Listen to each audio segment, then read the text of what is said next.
It's official, Vedanta's delisting is deemed to have failed. Vedanta Limited has sent out a notification stating the same, that the delisting is not going to go through. They have been informed by Vedanta Resources and the promoter entities that the delisting is deemed to have failed on account of them not being able to get the requisite number of shares bid in.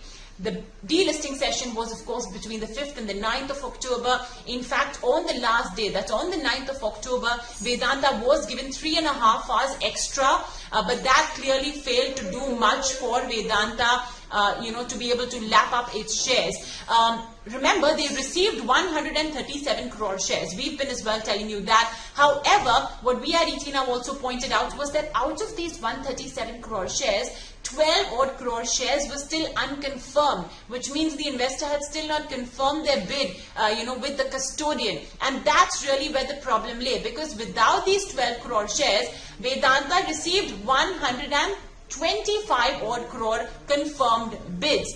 That's really the problem, because like I mentioned, in order for them to be able to go through the listing, SEBI says you need 90% of the public shareholding. The number for Vedanta was at 134 crores. So obviously that was the first hurdle which Vedanta was unable to cross. We had Mr. Anil Agarwal as well telling ET Now in an exclusive conversation, and he did advise shareholders that look, cash is right now king, and in fact you're going to be getting a better price in the delisting versus what you'll get in the market. So it makes sense for shareholders, to bid in their shares for the delisting. But it doesn't look like that's really happened. So first hurdle, any which ways, has Vedanta was not able to cross for the delisting. But the second hurdle was also on pricing, when it looked like the reverse book building price was going to settle at around 320 rupees per share.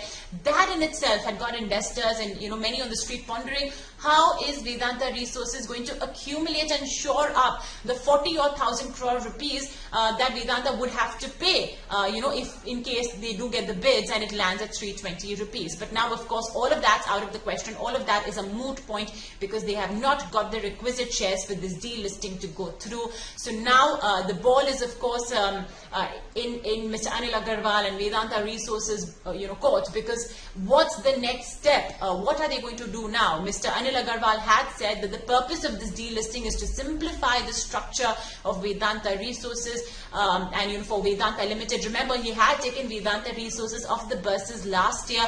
He aimed to do the same thing for Vedanta Limited this year as well.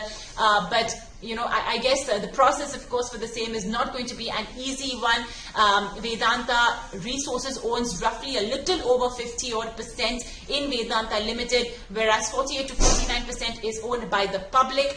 And clearly, at this point of time, it looks like this delisting will not happen.